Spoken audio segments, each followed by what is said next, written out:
আসসালামু আলাইকুম রহমতুল্লাহ মা ইয়ারাবু মা বাদা কাফা। তো আমরা আজকে শিখব এই যে কাফা এবং এই কাফা এই ফেয়ালের পরবর্তী শব্দের এরাবটা কি হয়। তো প্রথমে আমাদের একটা জিনিস জানতে হবে যে কাফাটা দুই প্রকার।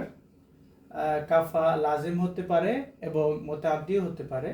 যদি লাজিম হয় তাহলে একটা ফাইল থাকবে, আর যদি মুতাআদ্দি হয় তাহলে ফাইল এবং মাফউল বিহি উভয়টাই থাকতে হবে। তো এবার আমরা দেখি কাফা, এটা হচ্ছে ফি'লে মাযি মাবনি আলাল ফাত, এটাও ফি'লে মাযি মাবনি আলাল ফাত। তো এই বা হরফে জার এবং এটা হচ্ছে জায়েদা, হরফে জার জায়েদা, এই লফজে আল্লাহ এটা হচ্ছে ফাইল।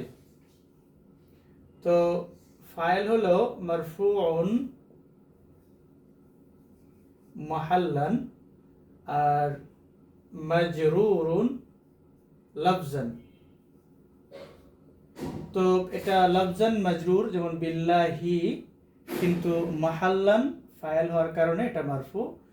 আর আকিলান এটা হচ্ছে তামিজ, তামিজ মানসুব আলামাতু নাসবিহি আল ফাতহা।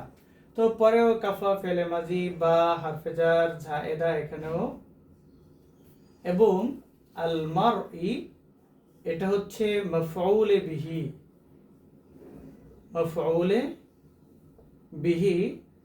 তো মানসুবুন মাহাল্লান ও মাজরুরুন লফজান।